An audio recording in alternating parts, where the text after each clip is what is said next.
St. Bernard's was a pretty big school. It was grades, I think, 1 through 8.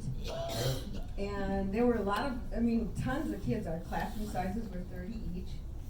And so obviously when I was 10, we had to move to a bigger house because we were in a house that was 2 bedrooms, and my dad called it a cracker box.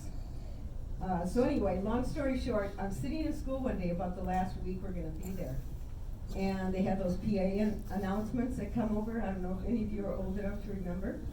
The PA system in the school. And this went through the whole school for all 8 grades.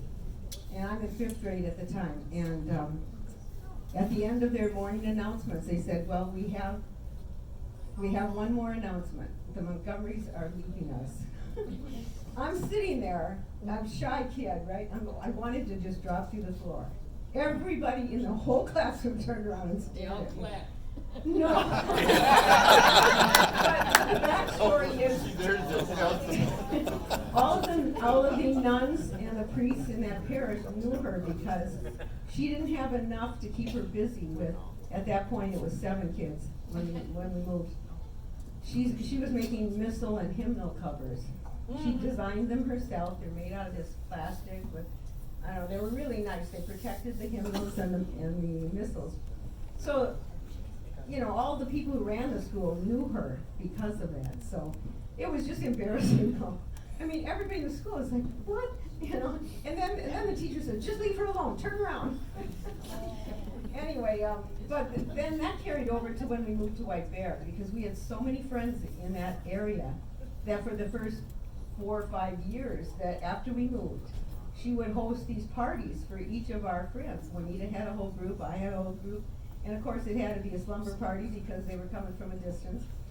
So that whole thing carried over into the White Bear neighborhood. I just thought you'd get a kick out of that, so it was a pretty neat. All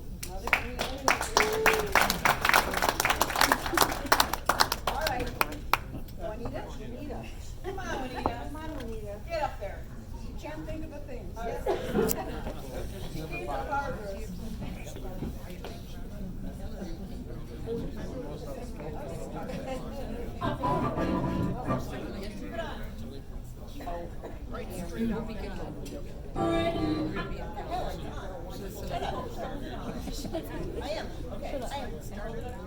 Okay, we all know that Mother is, she can do anything, right? She's incredibly talented.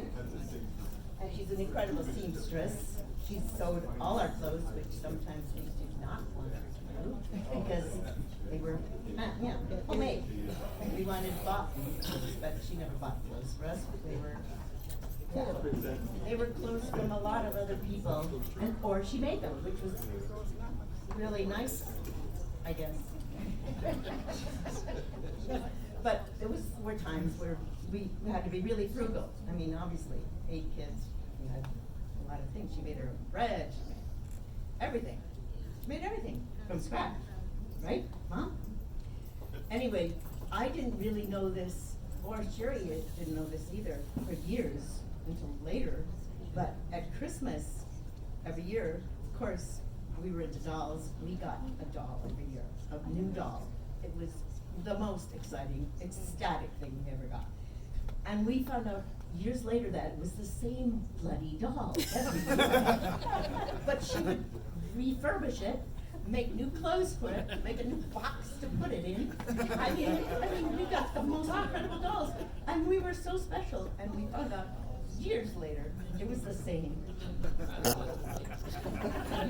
But then I got a year older and was impressed that she did this. And I didn't know how she could do it, because she was still making our own clothes too, and the doll clothes. She was in that sewing room behind the kitchen for hours a day. I was amazed that she could do that, make bread, those clothes, sew clothes. She was very impressive.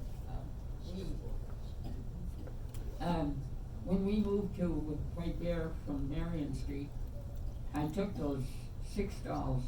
There was 6? No, there was every year, a doll. But anyway, then I put them up in the attic, and then when you'd let us Susie, forget about them. no, Susie and Donna got old enough for a doll, then I dressed those dolls and gave them to them.